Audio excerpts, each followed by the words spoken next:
Ustedes. Lectura del Santo Evangelio según San Mateo.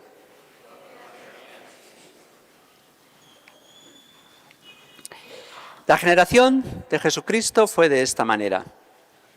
María, su madre, estaba desposada con José y antes de vivir juntos resultó que ella esperaba un hijo por obra del Espíritu Santo. José, su esposo, como era justo y no quería difamarla, decidió repudiarla en privado. Pero apenas había tomado esta resolución, se le apareció en sueños un ángel del Señor que le dijo: José, hijo de David, no temas acoger a María, tu mujer, porque la criatura que hay en ella viene del Espíritu Santo. Dará a luz un hijo, y tú le pondrás por nombre Jesús, porque él salvará a su pueblo de sus pecados. Todo esto sucedió para que se cumpliese lo que había dicho el Señor por medio del profeta. Miren, la Virgen concebirá y dará a luz un hijo, y le pondrán por nombre Emmanuel, que significa Dios con nosotros. Cuando José se despertó, hizo lo que le había mandado el ángel del Señor y acogió a su mujer. Palabra del Señor.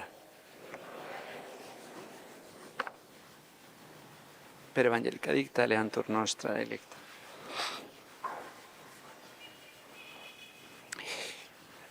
Cuando yo era adolescente, tendría 13 años, había la costumbre, teníamos unos folders en las escuelas donde metíamos nuestras hojas de apuntes y era de moda, no sé si lo siguen haciendo los estudiantes, de escribirse unos a otros dedicatorias, chistes, bromas, declaraciones de cariño entre los amigos.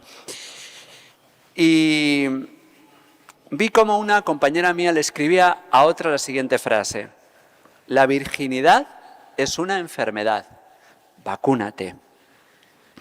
Yo me quedé horrorizado. Y tenía 13 años y les aseguro que no era yo ningún cucufato.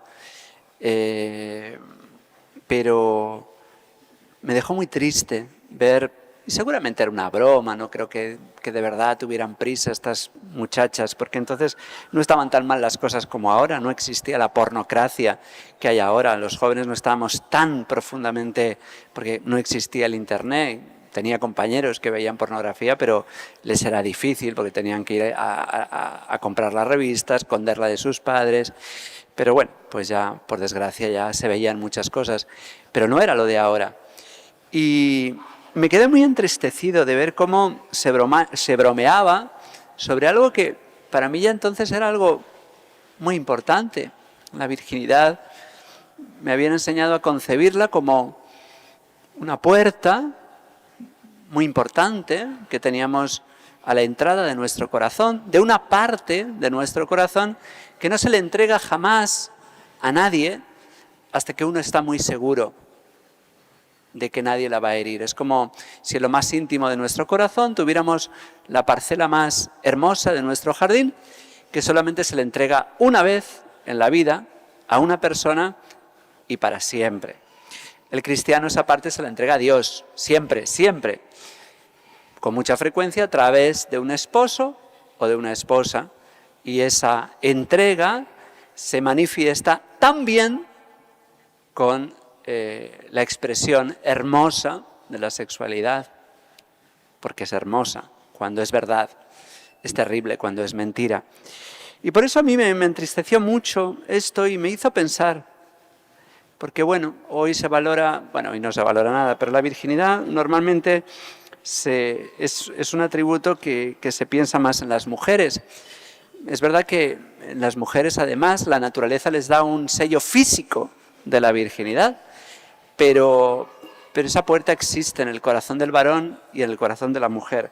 Pero por desgracia, cuando no somos educados en la castidad y en la entrega generosa y en el pudor, en la virtud del pudor hoy tan denostada, que tienen que enseñarle los padres a los hijos, a los niños y de un modo muy especial a las niñas, porque la mujer, que equivocadamente se le llama el sexo débil, la mujer y el hombre, gracias a Dios no somos nada iguales, solo en dignidad, somos muy diferentes, pero la mujer es un sexo más fuerte que el del hombre, es más débil físicamente y seguramente también sentimentalmente, pero ante el dolor y ante la vida del espíritu, la mujer es mucho más fuerte que el varón. Y por eso la mujer cuando se corrompe es aún peor que el hombre. La mujer tiende a ser mejor que el varón, más espiritual, más profunda, pero cuando se corrompe es aún peor, porque la corrupción de lo mejor siempre es lo peor. Y por eso es muy importante educar a los niños y a las niñas. Cuando se educa a un niño, pues uno prepara a un hombre, pero cuando se educa a una niña, uno prepara a una familia, porque la mujer es la que lleva realmente desde atrás, sin que se note, sin gritos, pero es la que lleva el camino de la familia, la que carga con más peso y por lo tanto la que tiene más que perder en este campo. Cuando hay errores en el amor, sufre más la mujer que el varón. Por eso, porque es más profunda, porque entiende mejor y porque es la que carga con el peso del error. Y por eso es muy importante que volvamos a educar en el pudor, en la castidad y en el valorar la virginidad como un don hermoso que Dios nos da a todos cuando nacemos, que hemos de vigilar que nadie rompa con violencia o casi siempre con engaño. La inmensa mayoría de las violaciones terribles que se dan no son violaciones violentas, son violaciones de abuso de personas cercanas al niño, a la niña, que se los ganan su confianza y abusan en su perversidad, de su mayor conocimiento, pero normalmente no usan violencia. Y esto es terrible, por eso hemos de cuidar. Y hoy hay más violaciones que nunca, y habrá más, cada vez va a haber más, porque como no estamos tomando esto en serio, porque como no hay una lucha seria contra la pornografía, pues de nada sirve. Y el feminismo no ayuda a nada, el feminismo al revés. El feminismo lo que está haciendo es que la mujer se equipare al hombre en su perversidad.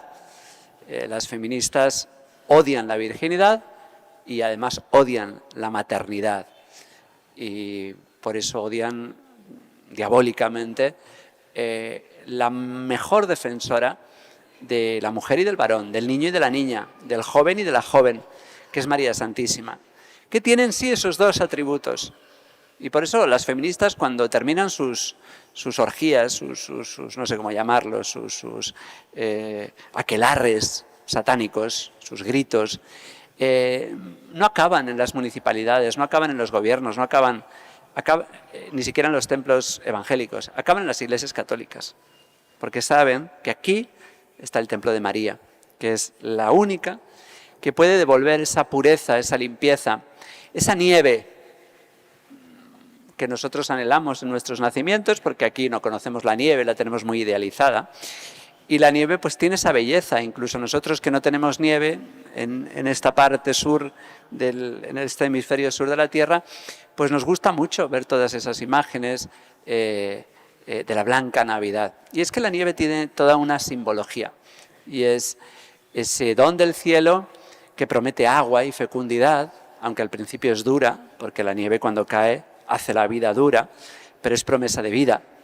Y aunque al principio parece que no deja ver nada de vida, porque todo lo tapa, pues al final fecunda la tierra y es el agua más sana y más fecunda que puede caer sobre la tierra. Y por eso el invierno de la nieve promete una florida primavera. Eso es algo que aquí no entendemos muy bien, pero que intuimos. Y esta es la lucha por la pureza y por la castidad, el dejar que caiga sobre nosotros la nieve del cielo, que solo María y José nos pueden dar, para una fecundidad mayor, porque lo peor de la castidad es el principio, cuando uno lucha, cuando uno se acostumbra y se hace una persona casta, al final se hace fácil todo. Y a mí me gusta mucho ir a matrimonios mayores que me cuentan la castidad tiene premio. Incluso el encuentro conyugal en los matrimonios que han sabido mantener la castidad es aún más gozoso. Si quieren placentero, pero a mí me importa más el gozo que el placer. El placer es físico, el gozo es espiritual. Y cuando se ha cuidado la castidad, el gozo es mayor. Esto me lo han contado muchos matrimonios mayores. No sé de qué me hablan, pero sé que es verdad. Pues hoy la liturgia nos presenta a María y a José. María, a quien nosotros en lengua hispana llamamos así, la Virgen, cosa que no ocurre en los demás idiomas. Our Lady en inglés, Notre Dame en francés, la Madonna en italiano, Nuestra Señora en portugués, siempre Nuestra Señora. En nuestra cultura hispánica es la Virgen. lo que los primeros padres llamaban así, la siempre Virgen. La Virgen antes del parto, manifestado en la pregunta de María al ángel, ¿cómo será esto? Que no, pues no conozco varón. Y la respuesta del ángel, será el Espíritu Santo. No hace falta Espíritu Santo para engendrar un hijo. Será el Espíritu Santo el que haga esto, esta nueva creación. Y esta intención virginal de María se mantiene en todo momento. Pero la Iglesia también entendió que la Virgen es virgen, y esto es un milagro inmenso también, en el parto, porque si se ha permanecido virgen antes del parto, pues que en el parto lo sea, porque lo lógico es que en el parto abriera el sello de la virginidad el niño, pero la Iglesia desde el principio, San Agustín lo dice claro, no es católico el que no cree que María es virgen antes del parto, en el parto y después del parto. Hasta Lutero y Calvino creían en la perpetua virginidad de María. Fueron los protestantes los que paulatinamente se fueron alejando aún más de todas estas enseñanzas, pero todos los padres, San Justino ya en el siglo II le llamaba la Virgen, San Epifanio, la Virgen perpetua, San Jerónimo, la Virgen entera. Pues nosotros sabemos leer con los padres estos textos que nos guiñan el ojo y que nos hablan sobre todo de este templo cerrado del cual nos habla Ezequiel 44, este templo cerrado en el que vive Dios y del que saldrá sin abrir sus puertas, nos dice el profeta Ezequiel. Y la Iglesia ha visto en lo que luego hará Jesucristo resucitado, en el cenáculo, entrar sin necesidad de abrir las puertas, pues esto hará el Señor en el seno virginal de María. Como un rayo de sol, entra por el cristal sin romperlo ni mancharlo. Y así, continuamente en los evangelios encontramos muchísimas pistas en el Antiguo Testamento con la promesa de Isaías 7, la alma, la párcenos, la Virgen, que está encinta y que dará a luz un hijo. Eso es un signo, si no, no es un signo. Los ángeles a los pastores les anuncian el signo. ¿Y cuál es el signo? Una Virgen que envuelve a un niño en pañales. Pues vaya signo. Bueno, el signo es que es virgen. Este es el signo. Y ahí están María y José. María siempre virgen, y yo quiero creer que también José, aunque es verdad que hay apócrifos que nos hablan de la virginidad de María, pero nos hablan de José como un anciano que cuida de María, pero yo no me imagino a María enamorada de un anciano, y un anciano no es capaz de atravesar el desierto y huir de Egipto y proteger al niño verdaderamente. Quien tiene que proteger al niño y educar al niño y estar fuerte ante el niño tiene que ser un hombre juvenil. Y el amor nace entre iguales y no es fácil un amor entre un anciano venerable y una jovencita. Lo lógico, lo natural es que María y José tuvieran esa identidad de criterio y de profundidad y de amor. Y un alma para María tiene que ser símil y un cuerpo para María tiene que ser símil. Y estos son María y José. Sea lo que fuere, nosotros hoy tenemos que pedirle a María y a José este don puede que algunos de los que me estén escuchando me dicen, padre, esto es muy bonito, pero usted nos está hablando demasiado tarde. Nunca es tarde, porque aunque la virginidad del cuerpo no se recupera cuando se pierde, pero la del alma sí. Dios siempre nos da una segunda oportunidad y podemos volver a recuperar la limpieza del alma, de la mirada. Y sobre todo hacer una cruzada por educar y proteger a nuestros niños y a nuestros jóvenes. Y si nosotros lo hemos hecho mal, pues enseñarles a ellos a hacerlo bien, con humildad, y decirles, yo me equivoqué, yo lo hice mal, no quiero que tú repitas mis errores. Conocemos el ardor de la juventud, las prisas de los jóvenes por experimentar, por probar, mucho más cuando están incentivadas por unas redes pornocráticas, como digo yo. Pero tenemos que hacer una cruzada para, si nosotros no lo hemos hecho bien, lograr que nuestras generaciones venideras sí lo hagan bien.